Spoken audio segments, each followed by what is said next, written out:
Bonjour tout le monde, je suis ravi de vous retrouver pour cette vidéo proposée par le site easyshaman.com. Avant de commencer, n'oubliez pas qu'un petit pouce levé et un abonnement sont le meilleur moyen de soutenir mon travail. Merci pour votre fidélité. Sans plus tarder, voici notre sujet du jour. Et si tout ce qu'on pensait savoir sur nos origines était à revoir? Aujourd'hui, on va plonger ensemble dans un des plus grands mystères qui existent, le nôtre. Cette image, c'est un peu l'impression que la science a en ce moment quand elle ouvre l'album de la famille humaine. On s'attendait à une belle histoire, bien propre, bien linéaire, mais la réalité, c'est plutôt un énorme puzzle chaotique. Il manque des pièces, il y a des visages qu'on ne reconnaît pas, et ça change absolument tout. Alors, allons-y.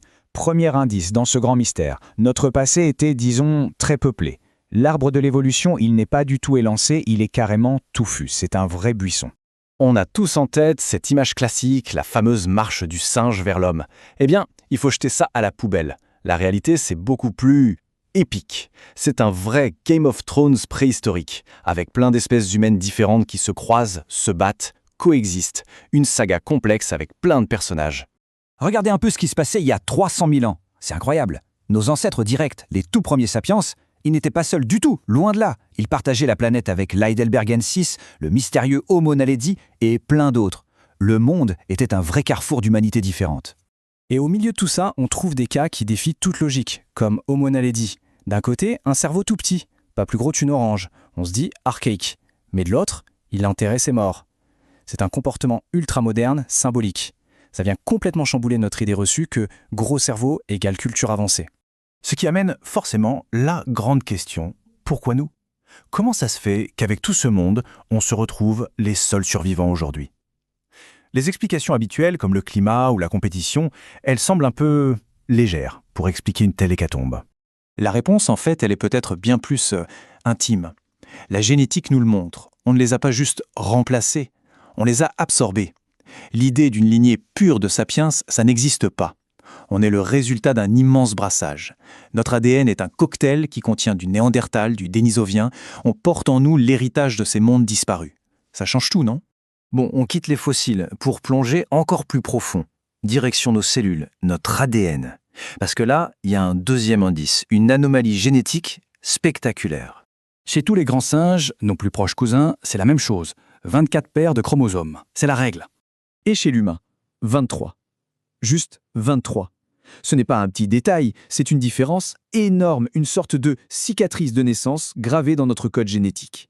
Alors comment c'est possible? Eh bien, il s'est passé un truc de fou. 2 de nos chromosomes ancestraux ont littéralement fusionné. Ils se sont collés pour n'en former qu'un seul, notre fameux chromosome 2. C'est comme si dans un plan de Lego, on avait soudé 2 briques essentielles. Ça ne change pas juste un détail, ça change toute la structure. C'est un événement qui a pu nous mettre sur une voie complètement à part. Et ce n'est même pas tout. Au-delà du nombre de chromosomes, il y a la façon dont on s'en sert. C'est ce qu'on appelle l'épigénétique. L'analogie de la voiture est parfaite pour ça. Le génome du chimpanzé et le nôtre, ce sont quasiment les mêmes pièces. On pourrait construire la même voiture avec. Sauf que le nôtre, c'est comme si on avait mis un moteur de Formule 1 dedans. Les gènes sont les mêmes, mais la performance, la régulation, c'est une autre dimension. Ok, 3e indice. Et là, on touche à quelque chose de vertigineux. L'explosion du langage et de la pensée symbolique. Le moment où tout bascule. Alors là, il y a une énigme incroyable. La génétique nous dit que le matériel pour le langage, notamment le fameux gène FOXP2, était déjà là il y a environ 200 000 ans. On avait les outils. Mais pendant 150 000 ans, rien. Le silence radio. Et puis, d'un coup, il y a 50 000 ans, c'est le Big Bang. L'art, les bijoux, les symboles. C'est comme si quelqu'un avait appuyé sur l'interrupteur. D'où la question, pourquoi cette attente? Si le matériel était prêt, pourquoi le logiciel a mis 150 000 ans à se lancer? C'est un mystère complet. Qu'est-ce qui a bien pu se passer pour déclencher cette révolution cognitive? La science n'a pas encore la réponse. Alors là, attention, le 4e indice est peut-être le plus déroutant de tous. Il va falloir revoir complètement notre définition de ce qu'est un être humain. Parce qu'on a eu des collaborateurs très très inattendus. Voilà, c'est dit. Une partie importante de notre ADN n'est pas humaine, elle est virale. C'est un fait scientifique. Notre génome est littéralement truffé de morceaux de code qui viennent d'anciens virus. Des virus qui ont infecté nos lointains ancêtres et qui sont restés là, intégrés à notre biologie. Pendant longtemps, les scientifiques ont appelé ça de l'ADN poubelle, de l'inutile. Quelle erreur! On découvre aujourd'hui que ces bouts de virus sont en fait essentiels.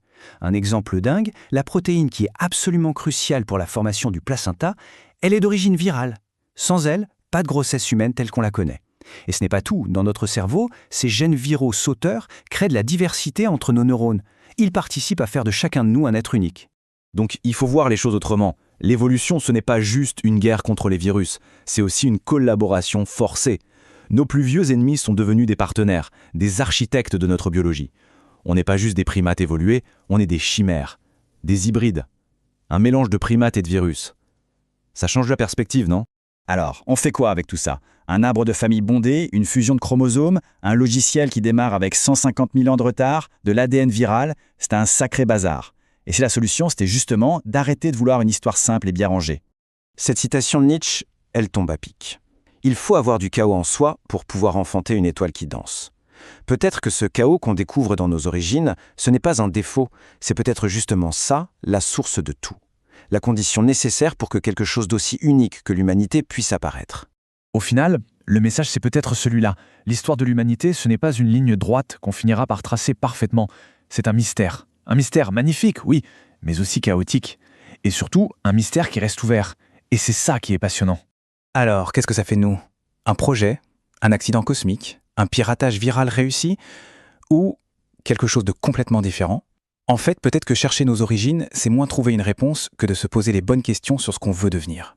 Le débat est loin d'être clos. Avant de partir, un petit pouce levé et un abonnement sont le meilleur moyen de soutenir mon travail. Merci pour votre fidélité. Et si le cœur vous en dit, vous pouvez également me retrouver sur le site easyshaman.com. À très bientôt.